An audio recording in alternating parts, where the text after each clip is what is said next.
Hi everyone, I'm Stephanie and I'm in my new place. I just moved in here, as many of you know. I've moved quite a few times in the last few years, and as I was unpacking my stuff this time around, I was like patting myself on the back. I was like, damn girl, you really did it right this time around. And then I just started thinking about all the things I did in order to make this process so much easier this time around, and I decided to write it all down and share it with you, and it turned into a very convenient top 10 moving or packing tips. So let's just start off with number 1. If you're really not that great at estimating, like most of the population, buy 2 to 3 times the amount of boxes you think you're gonna need.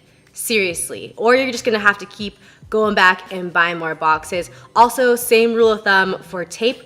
Buy 2 or 3 more rolls than you think you're gonna need.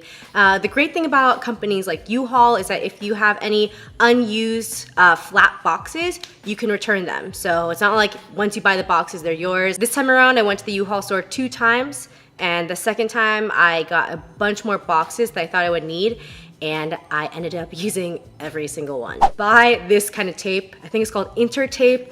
I'll find it online and I'll share it with y'all. You can get it at the UPS store. This is a like paper tape that is easily rippable. So check it out. Look how easy that was. Do not mess with those crazy tapes that you have to use, just like those dispenser thingies. First of all, you can find the edge super easily. There you go. When you lay it out flat, it comes off really easily. Won't really like stick to itself, and you can rip it without any kind of mechanism, and you're good to go. This tape, honestly, I love it. I will not pack with any other kind of tape. I know I'm ranting about tape right now, but it is that important. Buy small boxes. I know you may think it's a waste of money, a waste of space. You're thinking, I'm just gonna get the big giant ones and just stuff a bunch of stuff in it. Well, try to lift those boxes up. Even a small box can get so heavy, especially when it comes to glassware, you know, your kitchen stuff, fragile stuff. Like, I have a little example over here. I have a bunch of ceramics, so not the plant, but the ceramic. And of course, I'm not gonna dump all these in a huge box and then move it that way. You wanna get a small box where you can write fragile and huge letters. It just makes it so much easier for you, and if you have movers, so much easier for them as well. On that same tip, whether you're moving yourself or with movers, just put everything in boxes. You may have a bunch of containers, like small baskets, open-ended baskets that you think like, oh, like that's kind of a container, a box in itself, but it's not, because it's not stackable. Once you try to move with all those things together, like with a bunch of weird shaped things, they don't stack well in a car, and you're just making it really difficult for yourself or the movers. So just put everything in boxes and make your life a lot easier. When it comes down to actually packing, I know it can just be so overwhelming. So one of the first things I will pack is a suitcase with stuff that I will actually need for the next few days. So like clothes and toiletries. I just act like I'm about to go traveling, and therefore you don't have to worry if you're gonna need certain things when you're putting them away. You're just making it a lot easier for yourself. Within that same suitcase or another bag you're gonna have in hand, I would set aside some essentials that you will need right away at your new house. I'm talking about toilet paper, paper towels, hand soap, Clorox wipes, like some sanitizing wipes. The worst thing for you to do would be to show up to your new place with all your stuff and realize like you don't know where your toilet paper is and you gotta go to the bathroom. I think about those things, it's important, so make sure to set aside some of those essentials. Once that's all done, I start packing in sections. So you just start off with stuff that you're not gonna need at all. You know, your like knickknacks, books, your clothes and toiletries, because you've already set aside some.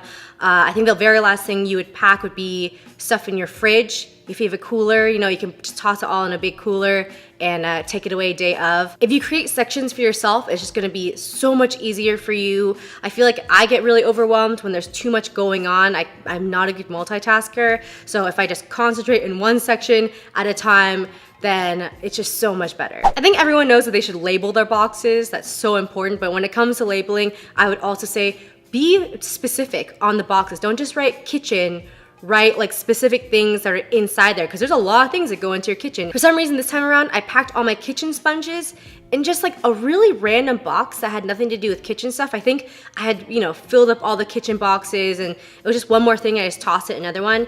And I remember thinking like, oh, I'll remember it's in that box and I'll get it later. I did not remember. So when it came down to it, I didn't have a sponge for a couple days because I couldn't figure out which box it was in. And if I had just thought, okay, I'm just gonna write down that I have sponges in this box, it would have made my life a lot easier. Other than that, I really was quite particular about things I had in boxes, and it was great. Something I want to touch upon is what to wear while packing and moving, and I am completely behind full overalls, so not just short ones, but ones that are long leg jean. Being able to stick just a couple Sharpies in this front pocket, so clutch, because you're not even sticking it there, you're actually, you know, putting it in there, putting the tape in there when I need it. Actually, a lot of times I would wear the tape on my arm like this, but then I would start getting marks. So if I could just put the tape in there, because while you're packing, you're just constantly losing stuff. Things are just getting hidden under other things. And I think Sharpies and stuff are one of the main things that you're like, where the hell did I just put it? But I would just constantly put it in my overalls, put this in here. I'll put my phone in there even. It was awesome. And also I think it just gives you like a little bit more protection. I don't know, I felt like I was getting a bunch of bruises and stuff on my arms and my legs. And I think these overalls having like a jean material really prevented some cuts from happening too. I would also recommend wearing boots. I just wore my Doc Martens the whole time. You do not want those little toesies to get crushed. This last tip is for those of you who have decided to go with movers.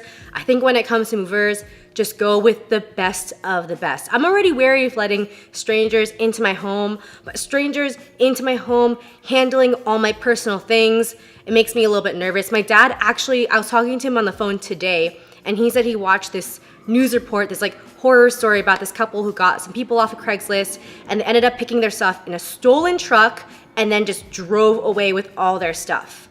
And then a few days later, the truck was found, but obviously their stuff wasn't in it. So yeah, when it comes to movers, just get the best of the best. They have good reputations, really good Yelp reviews. I found my movers this time on Yelp and I'm so happy with them. They made sure that both buildings was okay with their insurance. We talked multiple times. We talked like exact logistics about what was gonna happen that day. It was such like a seamless experience. I've never had that before. And not only that, when it came down to getting my stuff and going, like they were so extremely organized. I was just like watching them, so impressed. They made sure that every single piece of my furniture was wrapped and padded and protected. Like everything came here in pristine condition. Like I said, if you are hiring movers, I would just say bite the bullet. All right, that was my top 10 moving tips.